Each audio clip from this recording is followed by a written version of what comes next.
Alberto Machado, hoje advogado, mas fui promotor de justiça no estado de São Paulo por 30 anos e sou também professor da Unesp há exatos 30 anos, onde eu tenho privilégios tais como de ter sido professor do Ângelo Ferraro. Eu queria dizer, portanto, que ao longo desses 30 anos como promotor público e professor da Unesp, eu me considero um profissional do direito, filho da abertura democrática e da Constituição de 88. Toda a minha carreira, ela coincidiu exatamente com aquele momento da consolidação da democracia, o fim do regime militar, consolidação da democracia no Brasil e de construção, de afirmação da efetividade da Constituição de 1988. Portanto, dá para entender o desencanto que eu experimento neste momento, mais ou menos como esse revelado pelo professor Cláudio Lembo, quando eu vejo, e todos veem claramente, o derretimento da Constituição de 1988, do Estado Democrático de Direito, enfim, do princípio da legalidade no país. E várias medidas judiciais atestam, revelam e confirmam que este derretimento que presenciamos hoje, ele, além de real, ele é algo que não começou agora. A luzinha amarela já tinha de ter acendido quando o Joaquim Barbosa o Supremo que ele presidiu condenou aqueles vários réus do mensalão, sendo que muitos deles não deveriam ter sido julgados pelo Supremo Tribunal Federal, que não era o juiz natural. Portanto, começou ali a violação do juiz natural. Aquela violação do juiz natural se completou com aquela extensão que se deu à teoria do domínio do fato importado da Alemanha, cujo autor veio aqui ao Brasil para dizer, olha, estão aplicando aqui a teoria numa extensão, numa dimensão, numa profundidade que não é aquela que eu pensei um dia. Portanto, o que estamos vivendo hoje é uma herança do senhor Joaquim Barbosa, começou, portanto, há mais de 10 anos.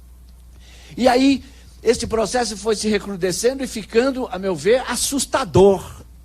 Porque quando o juiz Sérgio Moro avoca para si em Curitiba o juiz universal das ações de improbidades no Brasil, isso já deveria também ter chamado a nossa atenção, porque a literalidade da Constituição, no seu artigo 9º, a súmula do Supremo Tribunal Federal e a súmula do STJ dizem que a competência para julgar os crimes de interesse das sociedades de economia mista é das justiças estaduais, não é da Justiça Federal. Não por acaso, ali quando vai começar a Operação Lava Jato, o Supremo Tribunal Federal julga um caso das docas do Pará, justamente para afirmar que a competência para julgar a improbidade ou o crime que atinge sociedade de economia mista, como é a Docas do Pará e como é a Petrobras, é do Supremo Tribunal Federal. E já estava, portanto, firmada ali, naquela decisão discreta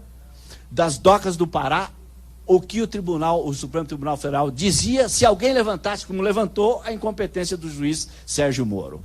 Não bastasse esse juízo universal, o que começou a ficar estarrecedor e que foi, a meu ver, o gatilho que impulsionou o impeachment que derrubou a presidenta Dilma Rousseff, foi a divulgação daquele vídeo pelo juiz da Lava Jato. Quer dizer, um vídeo gravado ilegalmente, além do prazo permitido em lei, e depois divulgado criminosamente. Isso fere o artigo 151 do Código Penal. Eu pergunto aos senhores, que juiz, que promotor de justiça tem hoje a coragem de cometer publicamente um crime, violar o Código Penal, violar os seus deveres funcionais, publicamente, e depois pedir desculpas para o Supremo Tribunal Federal, porque cometeu essas violações?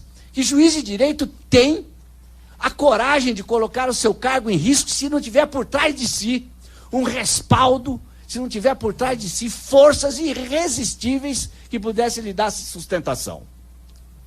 E o pior de tudo é que o Supremo Tribunal Federal perdoou.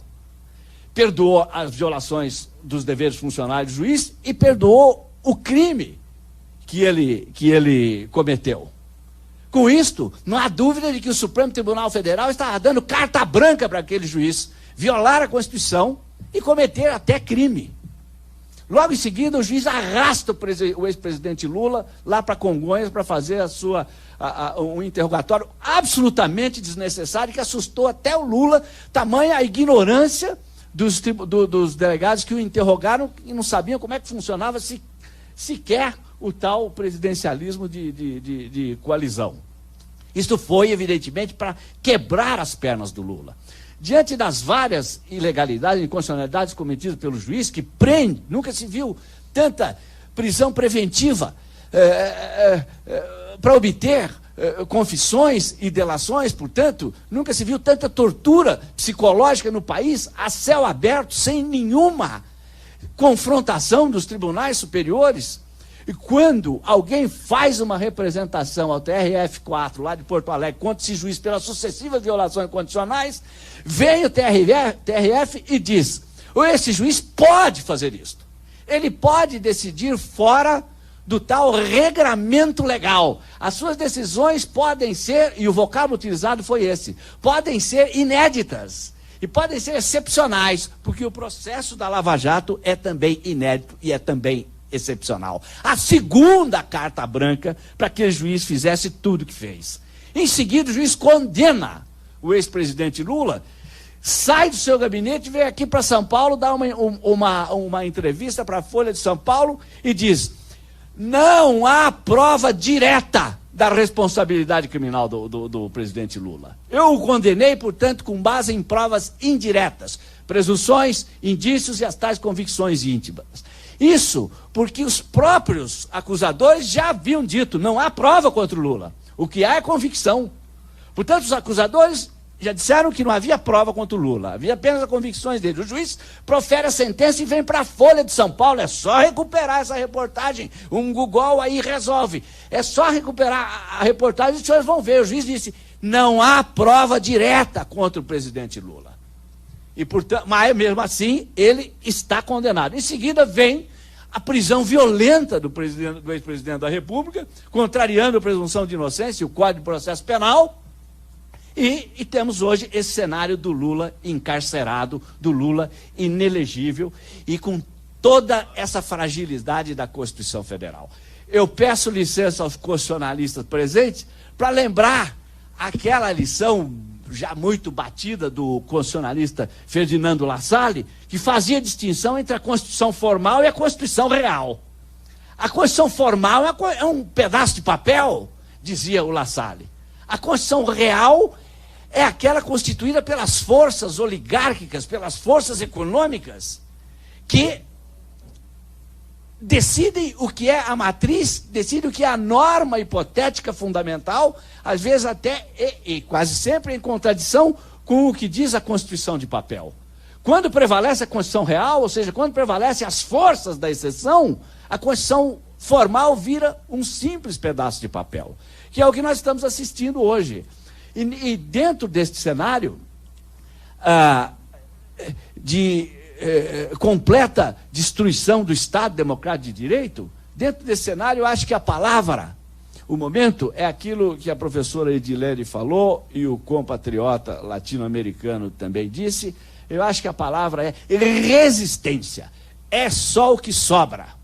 O momento é de resistência. E onde? Em primeiro lugar, a resistência jurídica, como estão fazendo os advogados, que precisa ser feita, precisa ser reforçada, precisa ser apoiada. Este é o caminho, um dos caminhos. Segundo, a resistência na rua. E essas seguidas pesquisas que confirmam o favoritismo do presidente Lula em todos os cenários do primeiro e segundo turno e contra todos os adversários, dão força à luta popular na rua. Resistência tem de ser feita lá com os movimentos sociais, tem de ser feita, portanto, por meio do povo. A resistência precisa ser feita também nos tribunais internacionais. Não está sobrando muito espaço. E por fim, aqui também o professor brasileiro colombiano disse, a resistência é feita por nós, os juristas. Nós temos esta responsabilidade nesse momento de nos colocarmos de nos aglutinarmos, de levarmos avante esta luta, como esta reunião é um bom exemplo, no sentido de lutar pela legalidade, no sentido de afirmar a Constituição, ainda que nós saibamos que o jogo é um jogo de cartas marcadas. Ainda que nós saibamos que as forças que temos que enfrentar são forças que não obedecem às regras do jogo. São forças da exceção. São forças contra as quais nós não estamos acostumados a lidar. Ou seja, numa palavra, ainda que tenhamos que enfrentar a chicana jurídica, não há como, não há caminhos, a meu ver, alternativos que estejam fora disto que nós podemos chamar de um momento da resistência. Resistência jurídica no processo, resistência jurídica nos tribunais internacionais, a resistência jurídica na rua e a resistência jurídica dos juristas que se colocam, que se consideram e que sempre atuaram dentro do campo democrático. Acho que talvez uma iniciativa como essa deva ser reforçada, prestigiada, repetida, engrossada, expandida, de modo que mais à frente, quando a história proferir o seu julgamento, alguns juristas brasileiros poderão ter a compensação, o privilégio de dizer: eu estava do lado dos derrotados, mas eu estava resistindo. Portanto, eu colho o momento para parabenizar o ex-ministro Eugênio Aragão por tudo que fez dentro do governo Lula e por tudo que continua fazendo agora fora do governo Lula, não só pela competência, mas sobretudo pela coragem, na pessoa do meu ex-aluno Anjo Ferrari. Quero também parabenizar todos os demais jovens juristas que estão corajosamente envolvidos nessa luta e digo que fico especialmente honrado de ter sido convidado e poder participar, sobretudo ouvir o que tem a dizer esses juristas tão corajosos que estão aqui neste momento do lado daqueles que têm tudo para perder. Mas repetindo aquilo que já disse o Darcy Ribeiro, também não desejariam jamais estar do lado daqueles que nos venceram. Portanto, eu queria apenas encerrar dizendo que acho que no momento nada autoriza muito otimismo, nada autoriza muita crença de que a legalidade prevalecerá. A democracia e as eleições estão nas mãos, não do povo, mas desse judiciário que está aí. E não da Constituição de 88, mas da Constituição real, da Constituição oligárquica. E isto, para a democracia, é um desastre. A nós nos resta, a meu ver, apenas a resistência, que deve ser feita, também, a meu ver, nessas frentes, nesses campos. E, portanto, uma iniciativa como essa é algo que me tira lá de Ribeirão Preto. Eu que já disse para o Ângelo, ando muito cansado, muito desiludido, que vem observando essa coisa, escrevendo sobre isso há 10 anos. E, portanto, só mesmo essa energia, né, e a curiosidade de ver que ainda há juristas capazes de defender a Constituição e a legalidade com coragem, é que me trouxe aqui e, portanto, eu muito modestamente me coloco como um soldado raso a serviço de qualquer outra iniciativa que nós tenhamos de fazer daqui para frente. Muito obrigado, agradeço, especialmente honrado. Eu só queria, acho que já estamos